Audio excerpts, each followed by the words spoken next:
ਬਿਸਮਿल्लाहिर्रहमानिर्रहीम ਤੇ अस्सलाम वालेकुम। 12 ਨਵੰਬਰ ਪਾਕਿਸਤਾਨ ਦੇ ਵਿੱਚ ਬੁੱਧ ਦੀ ਦੁਪਹਿਰ ਤੇ ਅੱਜ ਦੇ ਪੰਜਾਬੀ ਵੀਲੌਗ 'ਚ ਚੜ੍ਹਦੇ ਤੇ ਲੈਂਦੇ ਪੰਜਾਬ ਦੇ ਸੱਜਣਾ ਤੇ ਮਿੱਤਰਾਂ, ਭੈਣਾਂ ਤੇ ਭਰਾਵਾਂ, ਮਾਵਾਂ ਤੇ ਬਜ਼ੁਰਗਾਂ ਨੂੰ ਜੀ ਆਇਆਂ ਨੂੰ। ਸਭ ਤੋਂ ਪਹਿਲੇ ਕਾਊਂਟਡਾਊਨ 17 ਦਿਨ, ਜੀ ਹਾਂ 17 ਦਿਨ ਰਹਿ ਗਏ ਨੇ 17 days field marshal Asim Munir ਦੀ ਦੂਜੀ ਰਿਟਾਇਰਮੈਂਟ ਤੇ ਮੁਲਕ 'ਚ ਨਵੇਂ ਆਰਮੀ ਚੀਫ ਦੇ ਆਉਣ 'ਚ। ਪਰ ਉਹ ਨਾਲ ਲੱਗੇ ਨੇ ਕਿ ਕਿਸੇ ਤਰੀਕੇ ਨਾਲ ਉਹਨਾਂ ਨੂੰ ਨਵੀਂ ਨੌਕਰੀ ਲੱਭ ਜਾਏ ਤੇ ਉਹ ਚੀਫ ਆਫ ਡਿਫੈਂਸ ਫੋਰਸਿਸ ਬਣ ਜਾਣ। ਬਹਰਹਾਲ ਇਹਦੇ ਵੱਲ ਤੇ ਆਉਣੇ ਬਾਅਦ ਦੇ ਵਿੱਚ, ਪਹਿਲਾਂ ਜਿਹੜੇ ਇਹਨਾਂ ਤੋਂ ਪਹਿਲੇ ਇੱਥੇ ਬੈਠੇ ਸਨ, ਕਿਉਂਕਿ ਜਿਹੜਾ ਬੰਦਾ ਵੀ ਬਹਿੰਦਾ ਹੈ ਇੱਕ ਤੇ ਉਹ ਬਿਲਕੁਲ ਤਾਕਤ ਦੇ ਨਸ਼ੇ ਦੇ ਵਿੱਚ ਅੰਨਾ ਹੋ ਜਾਂਦਾ, ਉਹਨੂੰ ਕੋਈ ਸ਼ੈ ਨਜ਼ਰ ਨਹੀਂ ਆਉਂਦੀ, ਨਾ ਉਹਨੂੰ ਕਾਨੂੰਨ ਚੰਗਾ ਲੱਗਦਾ ਹੈ, ਨਾ ਉਹਨੂੰ ਆਇਨ ਚੰਗਾ ਲੱਗਦਾ ਹੈ, ਨਾ ਉਹਨੂੰ ਕੋਈ ਤਨਕੀਦ ਚੰਗੀ ਲੱਗਦੀ ਹੈ, ਨਾ ਉਹਨੂੰ ਇਹ ਗੱਲ ਚੰਗੀ ਲੱਗਦੀ ਹੈ ਕਿ ਕੋਈ ਉਹਨੂੰ ਕੋਈ ਅਕਲ ਦੀ ਗੱਲ ਦੱਸੇ, ਨਾ ਉਹ ਲੈਣਾ ਚਾਹੁੰਦਾ ਉਸ ਪੋਜੀਸ਼ਨ ਤੋਂ। ਚੇਤੇ ਕਰੋ ਜਨਰਲ ਜ਼ਿਆਉਲ ਹੱਕ, ਉਹ ਵੀ ਆਏ ਥੋੜ੍ਹੇ ਦਿਨਾਂ ਵਾਸਤੇ ਸੀ ਤੇ ਬਾਅਦ ਦੇ ਵਿੱਚ ਉਹਨਾਂ ਕੀ ਕੁਛ ਕੀਤਾ ਇਸ ਮੁਲਕ ਦੇ ਨਾਲ, ਇਸ ਮਾਸ਼ਰੇ ਨਾਲ ਕੀ ਕੁਛ ਕੀਤਾ। ਤੇ ਖੈਰ ਜਿਹੜੀਆਂ ਝੂਠਾਂ ਉਹ ਛੱਡ ਕੇ ਗਏ ਸਾਡੇ ਕੋਲ, ਮਾਜ਼ਰਤ ਲਫ਼ਜ਼ ਇਸਤੇਮਾਲ ਕਰਨ ਤੇ, ਲੇਕਿਨ ਬਹਰਹਾਲ ਛੱਡ ਕੇ ਤੇ ਗਏ। ਜਿਹੜੀਆਂ ਝੂਠਾਂ ਉਹ ਛੱਡ ਕੇ ਗਏ ਨੇ, ਉਹ ਹੀ ਝੂਠਾਂ ਹੁਣ ਸਾਡੇ ਨਾਲ ਗਾਂਹ ਕੀ ਕਰਨ ਰਹੀਆਂ ਨੇ। ਉਹ ਸਾਰੀਆਂ ਝੂਠਾਂ ਜਿਹੜੀਆਂ ਨੇ ਉਹ ਲੱਭ ਗਈਆਂ ਨੇ ਅੱਗੋਂ ਫੀਲਡ ਮਾਰਸ਼ਲ ਸਾਹਿਬ ਨੂੰ, ਤੇ ਉਹ ਵੀ ਉਹਨਾਂ ਨੂੰ ਵਰਤਣ ਡਏ ਨੇ। ਲੇਕਿਨ ਜਿਸ ਵੇਲੇ ਜਨਰਲ ਜ਼ਿਆਉਲ ਹੱਕ ਬੈਠੇ ਹੋਏ ਸਨ ਆਪਣੇ ਇਕਤਦਾਰ 'ਚ, ਤੇ ਉਹਨਾਂ ਨੂੰ ਵੀ ਇਹ ਨਹੀਂ ਸੀ ਲੱਗਦਾ ਵੀ ਉਹਨਾਂ ਨੇ ਇੱਥੋਂ ਜਾਣਾ ਹੈ, ਮਤਲਬ ਕਿ ਉਹਨਾਂ ਦੁਨੀਆ ਨੂੰ ਛੱਡ ਕੇ ਜਾਣਾ ਹੈ। ਤੇ ਲੇਕਿਨ ਮੈਂ ਤੁਹਾਨੂੰ ਕਿੱਸਾ ਸੁਣਾ ਦਿੰਦਾ ਜਿਸ ਵੇਲੇ ਉਹਨਾਂ ਦਾ ਜਹਾਜ਼ ਗਿਰਿਆ, ਤੇ ਇਹ ਮੈਂ ਕਿਸੇ ਹੋਰ ਦੀ ਜ਼ੁਬਾਨੀ ਕਿੱਸਾ ਨਹੀਂ ਤੁਹਾਨੂੰ ਸੁਣਾਉਣ ਲੱਗਾ। ਇਹ ਜਿਹੜੇ ਉਸ ਤੋਂ ਬਾਅਦ ਆਰਮੀ ਚੀਫ ਬਣੇ, ਨੰਬਰ 2 ਕਹਿ ਲਓ, ਜਿਹੜੇ ਉਸ ਵੇਲੇ ਸਨ ਪਾਕਿਸਤਾਨ ਦੀ ਫੌਜ ਦੇ ਵਿੱਚ, ਮਿਰਜ਼ਾ ਅਸਲਮ ਬੇਗ ਸਾਹਿਬ, ਉਹਨਾਂ ਦੇ ਅਲਫਾਜ਼ ਦੇ ਵਿੱਚ ਤੁਹਾਨੂੰ ਸੁਣਾਉਂਦੇ ਵੀ ਉਹਨਾਂ ਨੇ ਆਖਿਆ ਕੀ ਸੀ। ਉਹ ਦੱਸਦੇ ਨੇ, ਹਜੇ ਵੀ ਜ਼ਿੰਦਾ ਨੇ ਉਹ, ਤੇ ਉਹਨਾਂ ਨੇ ਆਖਿਆ ਜੀ ਕਿ ਸਾਹਮਣੇ ਧੂੰਆਂ ਨਜ਼ਰ ਆ ਰਿਹਾ ਸੀ, ਅਗਲੇ ਹੀ ਲਮਹੇ ਸਾਡਾ ਜਿਹੜਾ ਜਹਾਜ਼ ਸੀ, ਪਿਛਲੇ ਜਹਾਜ਼ ਤੇ ਇਹ ਸਨ ਅਸਲਮ ਬੇਗ ਸਾਹਿਬ, ਉਹਨਾਂ ਨੇ ਕਿਹਾ ਸਾਹਮਣੇ ਧੂੰਆਂ ਨਜ਼ਰ ਆ ਰਿਹਾ ਸੀ, ਨਾਲ ਹੀ ਥੋੜ੍ਹੀ ਦੇਰ ਤੋਂ ਬਾਅਦ ਸਾਡਾ ਜਹਾਜ਼ ਜਿਹੜਾ ਉਹ ਵੀ ਉਹਦੇ ਨਜ਼ਦੀਕ ਪਹੁੰਚ ਚੁੱਕਿਆ ਸੀ, ਤੇ ਉਹ ਜਿੱਥੇ ਧੂੰਆਂ ਸੀ ਉੱਥੇ ਥੱਲੇ ਹੈਲੀਕਾਪਟਰ ਉਤਰ ਰਿਹਾ ਸੀ, ਉੱਥੇ ਇੱਕ ਹੈਲੀਕਾਪਟਰ ਵੀ ਉਤਰ ਰਿਹਾ ਸੀ। ਅਸੀਂ ਹੈਲੀਕਾਪਟਰ ਨੂੰ ਵਾਇਰਲੈਸ ਦੇ ਥਰੂ ਹੀ ਜਹਾਜ਼ ਦੇ ਵਿੱਚੋਂ ਪੁੱਛਿਆ ਵੀ ਥੱਲੇ ਕੀ ਹੋਇਆ, ਕੀ ਰੌਲਾ ਹੈ। ਹੈਲੀਕਾਪਟਰ ਨੇ ਕਿਹਾ ਕਿ ਪਾਕਿਸਤਾਨ 1 ਜਿਹੜਾ ਵੀ ਮੁਲਕ ਹੁੰਦਾ ਉੱਥੋਂ ਦਾ ਜਿਹੜਾ ਸਦਰ ਜਾਂ ਸਰਬਰਾ ਜਿਹੜੇ ਜਹਾਜ਼ 'ਚ ਹੋਵੇ, ਉਹਨੂੰ ਉਸ ਮੁਲਕ ਦਾ, ਜਿਸ ਤਰ੍ਹਾਂ US ਦਾ ਜਿਹੜਾ 1 ਹੈ ਉਹ ਅਮਰੀਕੀ ਸਦਰ ਦਾ ਜਹਾਜ਼ ਹੁੰਦਾ ਹੈ। ਇਸੇ ਤਰੀਕੇ ਨਾਲ ਉਹਨਾਂ ਨੇ ਕਿਹਾ ਜੀ ਪਾਕਿਸਤਾਨ 1 ਮਤਲਬ C-130 ਜਿਹੜਾ ਉਹ ਕ੍ਰੈਸ਼ ਹੋ ਗਿਆ, ਜਿਹੜਾ ਜਨਰਲ ਜ਼ਿਆਉਲ ਹੱਕ ਦਾ ਆਰਮੀ ਚੀਫ ਜਨਰਲ ਜ਼ਿਆਉਲ ਹੱਕ ਦਾ ਜਿਹੜਾ ਜਹਾਜ਼ ਸੀ, ਤੇ ਉਹ ਕ੍ਰੈਸ਼ ਹੋ ਗਿਆ। ਤੇ ਇੱਥੇ ਸਾਨੂੰ ਕੋਈ ਬੰਦਾ ਨਜ਼ਰ ਨਹੀਂ ਆ ਰਿਹਾ, ਮਤਲਬ ਸਭ ਮਰ ਗਏ ਨੇ, ਸਭ ਉਹਦੇ ਵਿੱਚ ਖਤਮ ਹੋ ਗਏ ਨੇ, ਇੱਥੇ ਸਾਨੂੰ ਕੋਈ ਬੰਦਾ ਨਜ਼ਰ ਨਹੀਂ ਆ ਰਿਹਾ। ਇਸ ਕਿਸਮ ਦੇ ਹਾਲਾਤ ਤੋਂ ਉਹ ਕਹਿੰਦੇ ਨੇ ਕਿ ਜਦੋਂ ਮੈਂ ਉੱਥੇ ਥੱਲੇ ਹਾਲਾਤ ਵੇਖੇ ਵੀ ਉੱਥੇ ਤਾਂ ਕੋਈ ਬੰਦਾ ਜ਼ਿੰਦਾ ਹੀ ਨਹੀਂ, ਤੇ ਸਭ ਕੁਝ ਖਤਮ ਹੋ ਗਿਆ, ਤੇ ਮੈਨੂੰ ਅਹਿਮ ਫੈਸਲਾ ਕਰਨਾ ਸੀ। ਤੇ ਮੈਂ ਅਹਿਮ ਫੈਸਲਾ ਇਹ ਕੀਤਾ ਵੀ ਅਗਰ ਮੈਂ ਜਾਏ ਹਾਦਸਾ ਤੇ ਪਹੁੰਚ ਵੀ ਜਾਣਾ ਤੇ ਮੈਂ ਕੁਝ ਕਰ ਤੇ ਸਕਦਾ ਨਹੀਂ। ਉੱਥੇ ਤੋਂ ਜ਼ਾਹਿਰ ਲੈਂਡ ਨਹੀਂ ਸੀ ਕਰ ਸਕਦੇ ਨਾ, ਉੱਥੇ ਰਨਵੇ ਤਾਂ ਕੋਈ ਨਹੀਂ ਸੀ ਜਿੱਥੇ ਜਹਾਜ਼ ਡਿੱਗਿਆ ਸੀ, ਉੱਥੇ ਵਾਪਸ ਜਾਣਾ ਪੈਣਾ ਸੀ, ਨੀਅਰੈਸਟ ਏਅਰਪੋਰਟ ਦੇ ਉੱਤੇ ਲੈਂਡ ਕਰਨਾ ਪੈਣਾ ਸੀ, ਉੱਥੋਂ ਫਿਰ ਕਿਸੇ ਹੈਲੀਕਾਪਟਰ ਦੇ ਨਾਲ ਉੱਥੇ ਆਉਂਦੇ। ਉਹ ਕਹਿੰਦੇ ਨੇ ਕਿ ਮੈਨੂੰ ਆਮ ਫੈਸਲਾ ਇਹ ਕਰਨਾ ਪਿਆ ਕਿ ਉੱਥੇ ਮੈਂ ਜਾਏ ਹਾਦਸਾ ਤੇ ਪਹੁੰਚ ਵੀ ਜਾਂਦਾ ਤੇ ਮੈਂ ਕੁਝ ਕਰ ਤੇ ਸਕਦਾ ਨਹੀਂ ਸੀ, ਤੇ ਇਸ ਲਈ ਮੈਂ ਪਾਇਲਟ ਨੂੰ ਕਿਹਾ ਵੀ ਸਿੱਧੇ ਰਾਵਲਪਿੰਡੀ ਚੱਲੋ। ਤੇ ਇਹ ਜਨਰਲ ਅਸਲਮ ਬੇਗ ਜਿਹੜੇ ਬਾਅਦ 'ਚ ਆਰਮੀ ਚੀਫ ਬਣੇ, ਉਹਨਾਂ ਨੇ ਕਿਹਾ ਕਿ ਉਸ ਜਿਹੜਾ ਫਜ਼ਾਈ ਹਾਦਸਾ ਹੋਇਆ ਜਿਹੜਾ ਉਹਦਾ ਮੁਆਇਨਾ ਮੈਂ ਉੱਤੇ ਕੀਤਾ, ਉੱਤੋਂ ਜਹਾਜ਼ ਤੋਂ ਵੇਖਿਆ ਥੱਲੇ, ਤੇ C-130 ਗਿਰ ਕੇ ਤਬਾਹ ਹੋ ਗਿਆ, ਔਰ ਉਹਦੇ 'ਚ ਸਾਰੇ ਬੰਦੇ ਜਿਹੜੇ ਉਹ ਮਾਰੇ ਗਏ। ਤੁਹਾਨੂੰ ਚੇਤੇ ਹੀ, ਕੋਈ ਆਂਦਾ ਅੰਬਾਂ ਦੀਆਂ ਪੇਟੀਆਂ ਰੱਖ ਛੱਡੀਆਂ, ਕੋਈ ਆਂਦਾ ਕੁਝ। ਅੱਛਾ, ਇਹਦੇ ਵਿੱਚ ਵੀ ਬੜੀਆਂ ਸਾਰੀਆਂ ਗੱਲਾਂ ਨੇ। ਅਮਰੀਕਾ ਦਾ ਵੀ, ਕਿਉਂਕਿ ਉਹਦੇ 'ਚ ਅੰਬੈਸਡਰ ਮਾਰਿਆ ਗਿਆ ਸੀ, ਹੋਰ ਵੀ ਅਮਰੀਕਾ ਦਾ ਇੱਕ ਸ਼ਾਇਦ ਬ੍ਰਿਗੇਡੀਅਰ ਸੀ ਮਿਲਟਰੀ ਦਾ, ਉਹ ਵੀ ਮਾਰਿਆ ਗਿਆ ਸੀ। ਤੇ ਅਮਰੀਕਾ ਵਾਲਿਆਂ ਨੇ ਵੀ ਕਿਹਾ ਕਿ ਰਲ ਮਿਲ ਕੇ ਇਹਦੀ ਇਨਵੈਸਟੀਗੇਸ਼ਨ ਕਰਦੇ ਵੀ ਇਹ ਕਿਵੇਂ ਹੋਇਆ, ਤੇ ਪਾਕਿਸਤਾਨ ਨੇ ਉਹਦੇ 'ਤੇ ਕੋਈ ਹਾਮੀ ਨਹੀਂ ਸੀ ਭਰੀ। ਅੱਜ ਤੱਕ ਉਹਦੀ ਕੋਈ ਇਨਵੈਸਟੀਗੇਸ਼ਨ ਉਸ ਸਾਰੇ ਮਾਮਲੇ ਦੀ ਨਹੀਂ ਹੋਈ ਕਿ ਉਹ ਕਿਸ ਤਰ੍ਹਾਂ ਕੀ ਹੋਇਆ C-130 ਦੇ ਨਾਲ ਉੱਤੇ, ਕੋਈ ਉਹਦੇ ਵਿੱਚ ਬੰਬ ਫਟਿਆ, ਕੋਈ ਗੈਸ ਫਟੀ, ਕੀ ਗੱਲ ਬਣੀ। ਲੇਕਿਨ ਕੋਈ ਆਂਦਾ ਕਿ ਉਹਦੇ 'ਚ ਅੰਬਾਂ ਦੀਆਂ ਪੇਟੀਆਂ ਸਨ, ਉਹਦੇ ਵਿੱਚ ਅੰਬਾਂ ਦੀਆਂ ਪੇਟੀਆਂ 'ਚ ਕੋਈ ਜ਼ਹਿਰੀਲਾ ਮਵਾਦ ਸੀ, ਕੋਈ ਕੁਝ ਆਂਦਾ, ਕੋਈ ਕੁਝ ਆਂਦਾ। ਕਹਿਣ ਦਾ ਮਤਲਬ ਇਹ ਹੈ ਕਿ ਜਨਰਲ ਜ਼ਿਆਉਲ ਹੱਕ ਸਾਹਿਬ ਨੇ ਵੀ ਤਰਮੀਮ ਤੇ ਤਰਮੀਮ ਠੋਕੀ ਸੀ ਜਨਾਬ। ਅਸੀਂ ਇਹ ਨਹੀਂ ਆਂਦੇ ਵੀ ਫੀਲਡ ਮਾਰਸ਼ਲ ਸਾਹਿਬ ਤੋਂ C-130 'ਚ ਬਹਿੰਦੇ ਹੀ ਨਹੀਂ, ਜ਼ਾਹਿਰ ਹੈ ਅਸੀਂ ਇਹ ਨਹੀਂ ਆਂਦੇ ਵੀ ਉਹਨਾਂ ਦਾ C-130 ਡਿੱਗ ਪੈਣਾ। ਮੈਂ ਤਾਂ ਤੁਹਾਨੂੰ ਸਿਰਫ ਇਹ ਦੱਸਣ ਡਿਆ ਵੀ ਜਿਹੜੇ ਜਨਰਲ ਜ਼ਿਆਉਲ ਹੱਕ ਸਾਹਿਬ ਸਨ, ਉਹਨਾਂ ਨੇ ਵੀ ਇਹੀ ਸੋਚਿਆ ਸੀ ਵੀ ਮੈਂ ਜਾਣਾ ਨਹੀਂ, ਮੈਂ ਇੱਥੇ ਹੀ ਹਾਂ। ਉਹਨਾਂ ਨੇ 8ਵੀਂ ਤਰਮੀਮ ਵੀ ਕਰਵਾਈ, ਉਹਨਾਂ ਨੇ ਆਪਣੇ ਲਈ 5 ਸਾਲ ਹੋਰ ਨਵੇਂ ਵੀ ਲਏ, ਲੇਕਿਨ ਫਿਰ ਉਹਨਾਂ ਨੂੰ ਉਹ ਮਨਜ਼ੂਰ ਨਾ ਹੋਇਆ ਅੱਲਾ ਦੀ ਜ਼ਾਤ ਨੂੰ ਔਰ C-130 ਡਿੱਗ ਪਿਆ ਤੇ ਜਨਰਲ ਜ਼ਿਆਉਲ ਹਕ ਸਾਹਿਬ ਜਿਹੜੇ ਨੇ ਉਹ ਫਿਰ ਰੱਬ ਕੋਲ ਚਲੇ ਗਏ ਤੇ ਮਾਮਲਾਤ ਜਿਹੜੇ ਉਹ ਖਤਮ ਹੋ ਗਏ। ਅੱਜ ਕੱਲ੍ਹ ਵੀ ਮਾਮਲੇ ਜਿਹੜੇ ਨੇ ਸਾਰੀ ਅਰੇਂਜਮੈਂਟ ਉਹ ਇਸੇ ਤਰ੍ਹਾਂ ਦੇ ਨੇ ਕਿ ਅਸੀਂ ਜਾਣਾ ਨਹੀਂ। ਅੱਗੋਂ ਜ਼ਰਾ ਖਬਰ ਲੈ ਲਓ ਉੱਥੋਂ KPK ਤੋਂ। ਵਜ਼ੀਰ ਆਲਾ ਸੁਹੇਲ ਅਫਰੀਦੀ ਨੇ ਕਿਹਾ ਹੈ ਕਿ ਮੈਂ ਆਖਰੀ ਹੱਦ ਤੱਕ ਜਾਵਾਂਗਾ, ਫਿਰ ਚਾਹੇ ਨਤੀਜਾ ਜੋ ਵੀ ਨਿਕਲੇ, ਮੈਂ ਇੱਕ ਵਾਰੀ ਆਖਰ ਤੱਕ ਜਾਵਾਂਗਾ। ਅਸੀਂ ਜਿਹੜੇ ਮਿਡਲ ਕਲਾਸ ਦੇ ਲੋਕ ਹਾਂ, ਸਾਡੇ ਕੋਲ ਹਾਰਨ ਨੂੰ ਕੁਝ ਨਹੀਂ ਹੁੰਦਾ, ਜਿੱਤਣ ਵਾਸਤੇ ਪੂਰੀ ਦੁਨੀਆ ਹੁੰਦੀ ਹੈ। ਮੈਂ ਦੁਨੀਆ ਜਿੱਤ ਕੇ ਵਿਖਾਵਾਂਗਾ। ਮਿਡਲ ਕਲਾਸ ਦੇ ਜਿਹੜੇ ਅਸੀਂ ਲੋਕ ਹਾਂ, ਸਾਡੇ ਕੋਲ ਹਾਰਨ ਲਈ ਹੈ ਹੀ ਕੀ? ਉਹਨਾਂ ਨੇ ਕਿਹਾ ਜੇ ਮੈਂ ਹਾਰ ਗਿਆ ਤਾਂ ਕੋਈ ਗੱਲ ਨਹੀਂ, ਮੇਰੇ ਕੋਲ ਕੀ ਹੈਗਾ ਹਾਰਨ ਨੂੰ। ਉਹਨਾਂ ਨੇ ਕਿਹਾ ਕਿ ਉਹ ਨੌਜਵਾਨ ਜਿਨ੍ਹਾਂ ਦੇ ਕੋਲ ਪਿਛਲੇ 20 ਸਾਲ ਤੋਂ ਬਾਰੂਦ, ਪਿਸਤੌਲ, ਕਲਾਸ਼ਨਕੋਵ ਜਿਨ੍ਹਾਂ ਦੇ ਹੱਥਾਂ ਦੇ ਵਿੱਚ ਹੈ, ਉਹਨਾਂ ਦੇ ਹੱਥਾਂ ਦੇ ਵਿੱਚ ਅਸੀਂ ਕਲਮ, ਬੱਲੇ, ਹਾਕੀ, ਅਸੀਂ ਉਹਨਾਂ ਦੇ ਹੱਥਾਂ ਦੇ ਵਿੱਚ ਤਾਮੀਰੀ ਉਹਨਾਂ ਦਾ ਕੋਈ ਮੁਸਤਕਬਲ ਦੇਵਾਂਗੇ।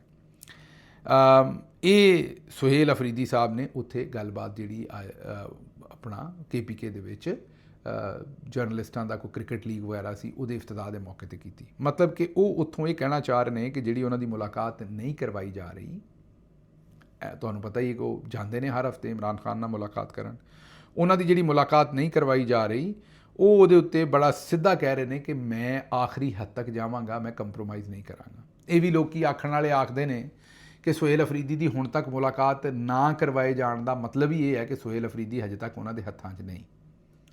ਜ਼ਿਆਦਾਤਰ 90% ਜਿਹੜੇ ਲੋਕ ਇਮਰਾਨ ਖਾਨ ਸਾਹਿਬ ਨੂੰ ਮਿਲਦੇ ਨੇ, ਮੈਂ ਸਾਰਿਆਂ ਦੀ ਗੱਲ ਤਾਂ ਨਹੀਂ ਕਰਦਾ, ਵਿੱਚ ਠੀਕ ਵੀ ਹੁੰਦੇ ਨੇ ਬੰਦੇ, ਪਰ 90% ਬੰਦੇ ਜਿਹੜੇ ਇਮਰਾਨ ਖਾਨ ਸਾਹਿਬ ਨੂੰ ਮਿਲਦੇ ਨੇ ਉਹ ਹੀ ਮਿਲਦੇ ਨੇ ਜਿਨ੍ਹਾਂ ਨੂੰ ਉਹ ਮਿਲਵਾਉਣਾ ਚਾਹੁੰਦੇ ਨੇ।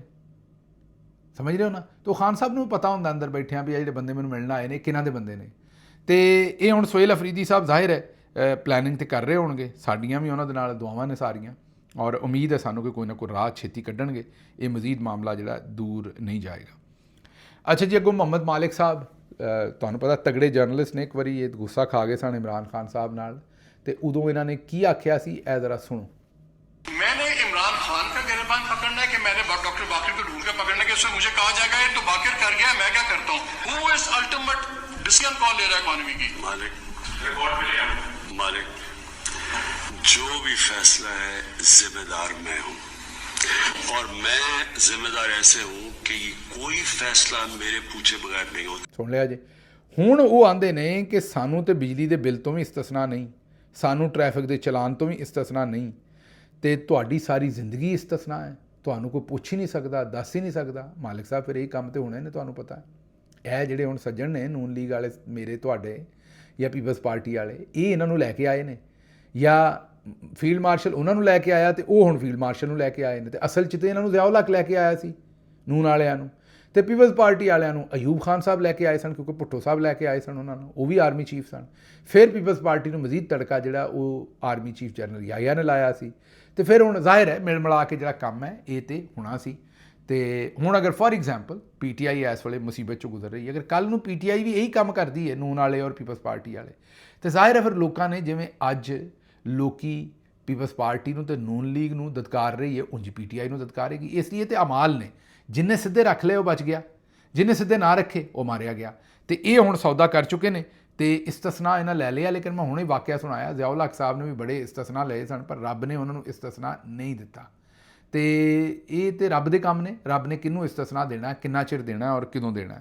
ਅੱਛਾ ਜੀ, ਅੱਗੇ ਆ ਜਾਓ ਜ਼ਰਾ। ਅਗਲੀ ਖਬਰ ਤੁਹਾਡੇ ਜਿਹੜੇ ਗੋਸ਼ਗੁਜ਼ਾਰ ਕਰੀਏ ਕਿ ਖਵਾਜਾ ਆਸਿਫ ਸਾਹਿਬ ਦੀ ਜ਼ੁਬਾਨ ਫਿਸਲ ਗਈ। ਵੈਸੇ ਜ਼ੁਬਾਨ ਇਹਨਾਂ ਦੀ ਫਿਸਲਦੀ ਰਹਿੰਦੀ ਅਕਸਰ, ਪਤਾ ਨਹੀਂ ਕੀ ਰੱਖਦੇ ਨੇ ਮੂੰਹ ਦੇ ਵਿੱਚ ਕਿ ਇਹਨਾਂ ਦੀ ਜ਼ੁਬਾਨ ਫਿਸਲਦੀ ਰਹਿੰਦੀ। ਉਹਨਾਂ ਕਿਹਾ ਕਿ ਇਹ ਤਰਮੀਮ ਜਿਹੜੀ ਪਾਕਿਸਤਾਨ ਦੀ ਹਕੂਮਤ ਦੀ ਹਮਾਇਤ 'ਚ ਹੈ। ਫਿਰ ਥੋੜ੍ਹੀ ਦੇਰ ਤੋਂ ਬਾਅਦ ਚੇਤੇ ਆਇਆ ਕਿ ਨਹੀਂ ਹਕੂਮਤ ਦੀ ਹਮਾਇਤ 'ਚ ਨਹੀਂ, ਆਵਾਮ ਦੀ ਹਮਾਇਤ 'ਚ ਮੈਂ ਕਹਿਣਾ ਸੀ, ਹਕੂਮਤ ਦੀ ਹਮਾਇਤ 'ਚ ਕਹਾਂਗਾ ਤਾਂ ਭੈੜਾ ਲੱਗੇਗਾ। ਫਿਰ ਆਖਿਆ ਤਸਦੀਕ ਕੀਤੀ ਕਿ ਨਹੀਂ, ਇਹ आवाम की हमायत असी तरमीम कर रहे हैं। इसमें तो मेरा ख्याल है कि इसमें कंसेंसस क्रिएट की जा सकती थी। ये किसी के खिलाफ नहीं है, ये पाकिस्तान की आवाम की हुकूमत के हमायत में है, पब्लिक के हमायत में है, ये किसी हुकूमत के खिलाफ नहीं है। लेकिन चलो चंगा कीता। अच्छा जी, सुप्रीम कोर्ट दे विच एक नवा धमाका हो गया। जस्टिस याया अफरीदी ने बगावत कर दी है। हाँ जी, तुहानू मुबारक होवे, क्योंकि सुप्रीम कोर्ट तुहानू पता मुका ही दी। पहले वो सुप्रीम कोर्ट ऑफ वो सी चीफ जस्टिस ऑफ पाकिस्तान सन याया अफरीदी साहब, उन्हों का डेजिग्नेशन सी चीफ जस्टिस ऑफ पाकिस्तान।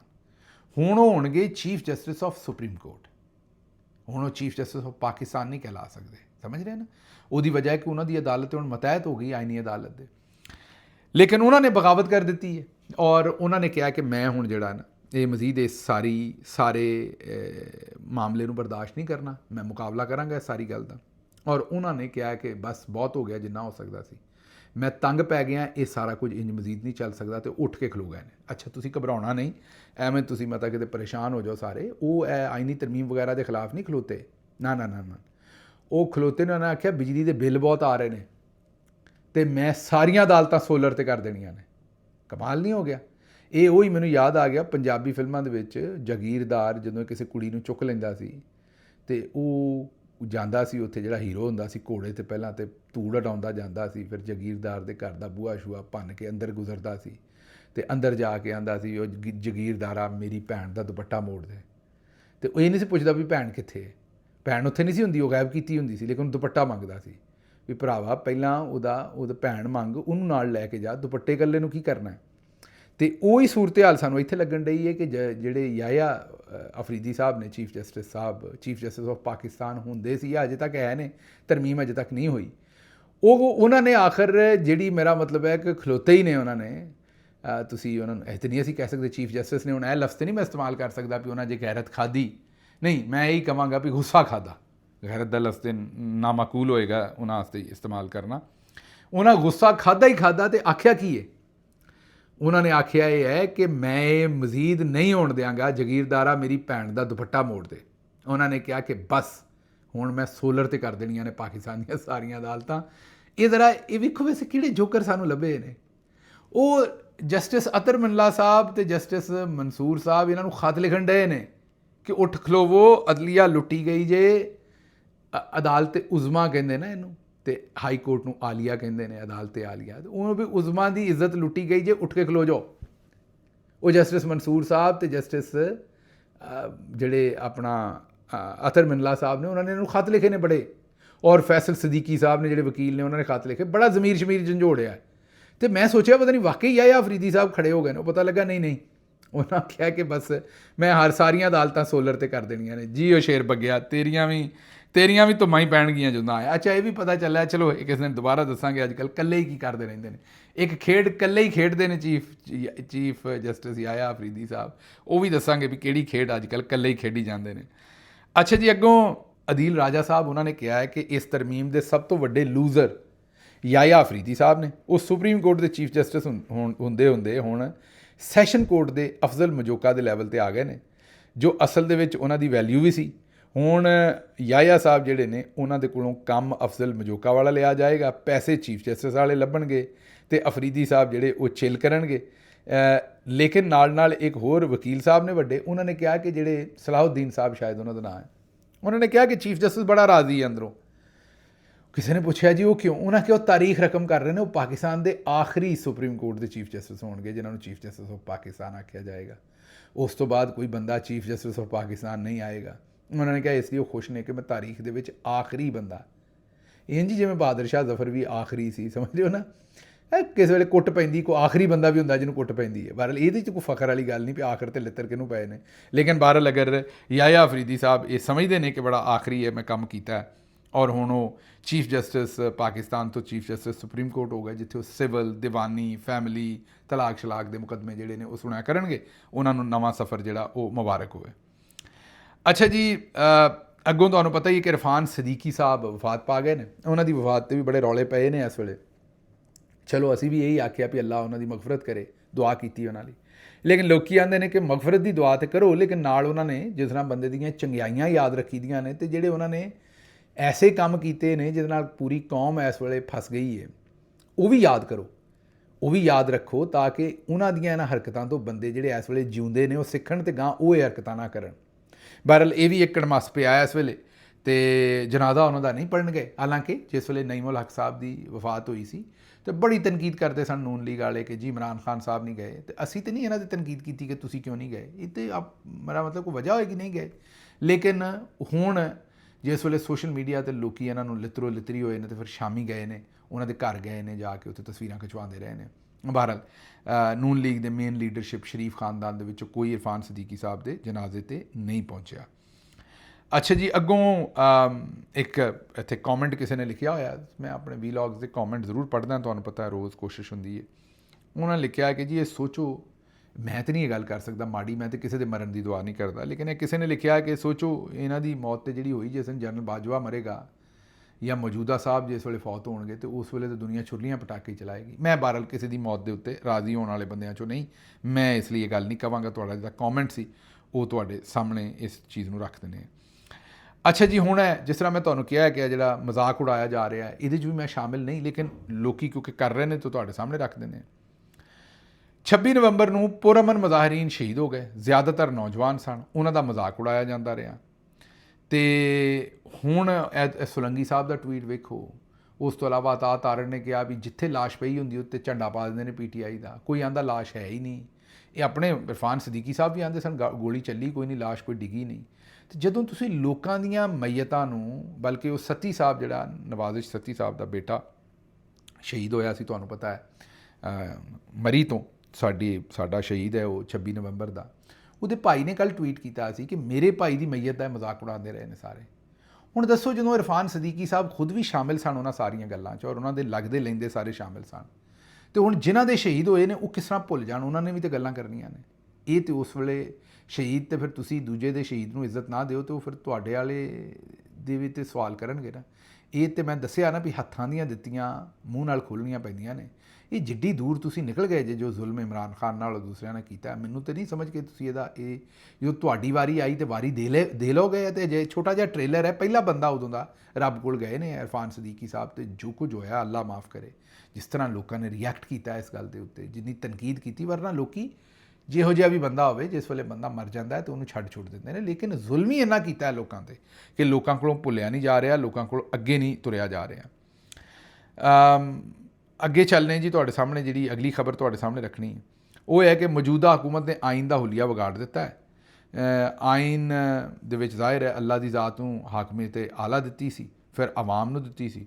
ਇਹ ਤੇ ਖੁਲਫਾਏ ਰਾਸ਼ਦੀਨ ਦੇ ਕੋਲ ਵੀ ਕੋਈ ਮੌਜੂਦ ਨਹੀਂ ਹੈ ਇਸਤਸਨਾ ਜਿਹੜਾ ਦੇ ਦਿੱਤਾ ਗਿਆ ਹੈ। ਅਸੀਂ ਇਹਨੂੰ ਨਹੀਂ ਮੰਨਦੇ। ਆਇਨ ਨੂੰ ਅਸਲ ਸ਼ਕਲ ਦੇ ਵਿੱਚ ਬਹਾਲ ਕੀਤਾ ਜਾਵੇ। ਇਹ ਜਮਾਤ ਇਸਲਾਮੀ ਦੇ ਹਾਫਿਜ਼ ਨਈਮ ਰਹਿਮਾਨ ਸਾਹਿਬ ਬਿਆਨ ਇਹਨਾਂ ਤਗੜਾ ਦਿੱਤਾ ਹੈ, ਲੇਕਿਨ ਅੱਜ ਫੀਲਡ ਮਾਰਸ਼ਲ ਸਾਹਿਬ ਸੱਦ ਲੈਣ ਇਹਨਾਂ ਨੂੰ, ਜਾਂ ਪ੍ਰਾਈਮ ਮਿਨਿਸਟਰ ਸੱਦ ਲੈ, ਇਹ ਉਹਨਾਂ ਨਾਲ ਰਲ ਕੇ ਖੇਡਣ ਨੂੰ ਫੌਰੀ ਤੌਰ 'ਤੇ।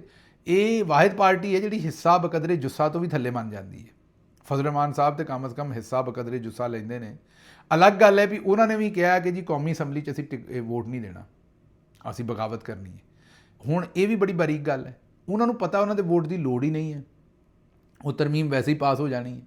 ਅਗਰ ਤਰਮੀਮ ਜਿਹੜੀ ਉਹ ਪਾਸ ਨਾ ਹੁੰਦੀ ਇਹਨਾਂ ਦੇ ਵੋਟ ਦੀ ਲੋੜ ਹੁੰਦੀ, ਜਿਵੇਂ 26ਵੀਂ ਤਰਮੀਮ ਦੇ ਵਿੱਚ PTI ਦੇ ਨਾਲ ਖਲੋ ਕੇ ਪ੍ਰੈਸ ਕਾਨਫਰੰਸਾਂ ਕਰਨ ਦੇ ਬਾਵਜੂਦ ਫਜ਼ਲ ਰਹਿਮਾਨ ਸਾਹਿਬ ਨੇ ਵੋਟ ਉਧਰ ਪਾਤਾ ਸੀ, ਇਸ ਵਾਰੀ ਵੀ ਉਹਨਾਂ ਨੇ ਪਾ ਦੇਣਾ ਸੀ।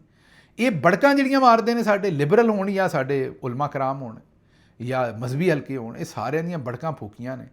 ਤੇ ਜਦੋਂ ਇਹਨਾਂ ਦੀ ਲੋੜ ਹੈ ਤੇ ਇਹ ਬਾਜਮਾਤ ਉਹਨਾਂ ਦੇ ਨਾਲ ਵੋਟ ਪਾਉਂਦੇ ਨੇ ਸਾਰੇ, ਤੇ ਜਦੋਂ ਲੋੜ ਇਹਨਾਂ ਦੀ ਨਹੀਂ ਉਦੋਂ ਇਹ ਮੁਜਾਹਿਦ ਬਣਦੇ ਨੇ, ਕਹਿੰਦੇ ਨੇ ਅਸੀਂ ਵੋਟ ਨਹੀਂ ਦੇਣੀ, ਅਸੀਂ ਬਗਾਵਤ ਕਰ ਦਿੱਤੀ ਹੈ। ਬਹਰਹਾਲ ਜਿਹੋ ਜਿਹਾ ਇਹਨਾਂ ਦਾ ਬਾਕੀ ਮਾਮਲਾਤ, ਇਹਨਾਂ ਦੇ ਸਾਰੀ ਜਿਹੜਾ ਅੱਖਾਂ ਦਾ ਧੋਖਾ ਹੈ, ਇਹ ਵੀ ਮਾਮਲਾ ਅੱਖਾਂ ਦਾ ਧੋਖਾ ਹੀ ਹੈ। ਮੈਨੂੰ ਇੱਥੋਂ ਇਜਾਜ਼ਤ ਦਿਓ ਤੇ ਰੱਬ ਰੱਖ।